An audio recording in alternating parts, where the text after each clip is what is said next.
Gila! Belum lama ini, seminggu lalu, gue baru dengar sebuah cerita. Ada orang yang meninggal, dia udah berkeluarga, dan dia juga punya saudara. Dia juga punya banyak aset, dan dia juga punya polis asuransi. Singkat cerita, di saat masih lagi berkabung, agen asuransinya dateng buat bantuin ngurusin klaim meninggalnya. Nah, didengar sama istri dan saudara-saudaranya, dan saudaranya ngomong ke istrinya langsung, kalau klaimannya keluar, lu harus bagi ke gue ya, gue mau DP mobil. Kalau keluar, lu harus bagi ke gue ya, kan gue berhak buat minta bagian. Gila ya, masih lagi kondisi berkabung aja udah bisa begitu ya. Nah, tapi sebenarnya pertanyaannya adalah, apakah saudara-saudara tersebut memang berhak untuk mendapatkan bagiannya dari asuransi?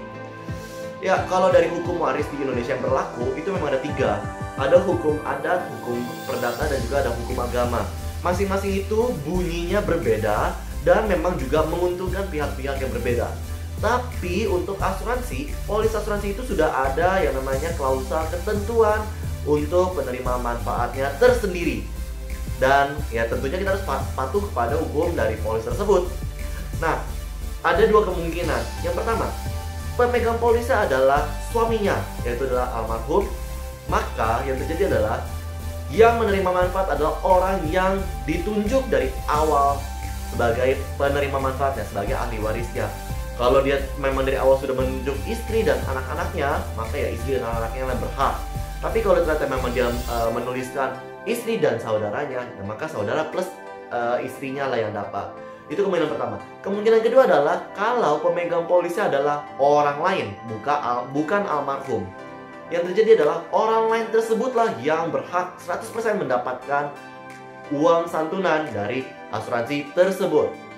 Kalau ternyata pemegang polis adalah istri, maka istrilah yang mendapatkan 100%. Kalau ternyata pemegang polis adalah si saudara, maka saudaralah yang mendapatkan 100% santunan meninggalnya.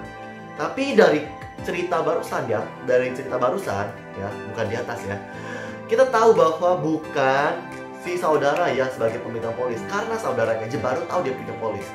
Jadi kemungkinannya antara istrinya sebagai pemegang polis atau almarhum lah sebagai pemegang polis. Nah, dan keputusannya juga tidak bisa diganggu gugat, berbeda dari hukum waris yang berlaku di tempat lainnya selain dari asuransi ya. Nah, kalau dari asuransi aja sudah bisa dipermasalahkan, meskipun sudah ditulis dan sudah kita harus tunduk dengan hukum polisnya, bagaimana dengan aset yang banyak dimiliki oleh sang almarhum tersebut? Apakah bisa menjadi suatu perdebatan antara istri dan saudaranya? Apakah mereka akan dengan rujuk untuk pembagian dari ahli warisannya? Teman-teman, itu bisa menjadi suatu sengketa kalau tidak diselesaikan secara damai, tidak diselesaikan bersama-sama dengan bermusyawarah. Saya Stephen, saya siap membantu merencanakan keuangan Anda.